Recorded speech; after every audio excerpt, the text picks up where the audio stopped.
What's up guys, Andre here, and we're back once again to test even more Wii U games with the NES Classic Controller and see what else you can play with it. But this time, we're testing it out on your suggestions. Alright, we got everything all hooked up, so let's get started.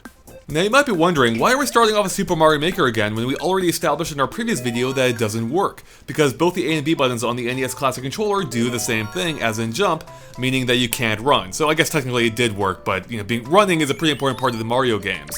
Well, as it turns out, I made a mistake, and I'm going to show you what that mistake is right now, so you can use the NES Classic Controller for yourself when you get the game. Or when you get the system, I should say. And that's the fact that if you press pause, there is this option menu I totally forgot about that you can actually change what the buttons do. So if you just toggle it here, it makes it so you actually can run and jump once I get back into the game. There we go. So I'm running, I'm jumping, and it's just like playing a classic Mario game. Now I should mention there is a problem with this though, and that's the fact that you're playing on, I think in the new Super Mario Bros. Theme or the Super Mario World theme, there's no way to do the spin jump. Which means some levels might be unbeatable. But there you go, at least the classic levels like Mario and Mario 3 can be played. Next, we're moving on to fan suggestions, starting off with NES Remix 2, and of course, what better game is there really to test the NES Classic Controller with, but an entire game based around NES games? And as you can see so far, it seems to be working just fine in the menus. We'll start up a couple of games here to see if it fully works, but there really isn't any reason it shouldn't, because this game was, of course, designed with the Classic Controller in mind, and seeing as the NES Classic Controller is recognized as a Classic Controller, there's really no reason it shouldn't work, and sure enough, it's working fine, despite the fact that I just failed at that game. Let's go and move on to one more, just to, confirm everything's working fine, and sure, we'll play a Kirby one here. Or I guess a Kirby game with Toad in it. Again, this game did remix the classic NES games. And yeah, as you can see, it's working totally fine, so no issues in NES Classic. So let's try something else.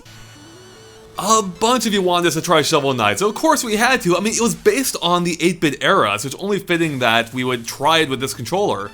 So of course, as you can see, it obviously supported the Classic Controller originally since we're able to choose stuff. But let's see how it actually works in the game. There's Shovel Knight, and we can move, we can dig, and we can jump. Isn't that really all you need? Of course, we can also shoot relics, or use our relics rather, by holding up and pressing A. And we can press pause, and we can press minus, or select I should say, to change relics. So it's all here, it's all good. As far as we can tell, Shovel Knight works perfectly, even though I took damage error because I'm an idiot. Alright, so Shovel Knight is good. And this really probably is the ultimate way to play this game. If you want the purest way of enjoying Shovel Knight, you really have to use an NES controller at this point. Okay, moving on, we have Mario Kart 8, as suggested by a few others of you, and this one is a little bit interesting, let me tell you right off the bat. So let's go ahead and set things up here. Again, as you can see, no problem in the menus. Of course, I'm sticking with my classic and patented Metal Mario combo. Yep, it's patented, you can't use it yourself. Alright, we're at the countdown. The suspense! Let's see how this works. Alright, I got the boost start, so that's pretty great. That's a good way to start. So yeah, clearly we can accelerate, we can steer, and we can brake. Here's the problem. We have no way to use items, nor can we power slide, and that's a pretty big deal because there are no shoulder buttons on the NES Classic Controller, of course. And there is no way to change the controls in this game, too. So unfortunately, while the game is technically playable to some degree, barely. So I definitely would not recommend playing this game unless you really are looking for just a much harder time. And finally, we're going to end on one more viewer suggestion, being Super Mario 3D World. Of course, Mario games typically have simplistic controls, but the 3D ones are just a little bit more complicated than the 2D ones. So let's see if this holds up, because of course the game was compatible with the Classic Controller, but I'm not sure if that's enough for this game with the NES Classic. Alright, here we go.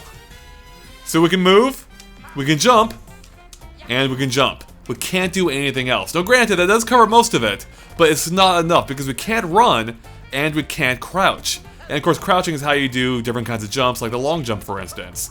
So yeah, it's kind of like a Mario Kart 8 situation. The game is technically playable to some degree, just not nearly enough.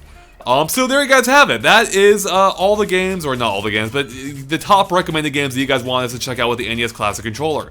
Hopefully you enjoyed it, and if you missed part 1, please go check it out.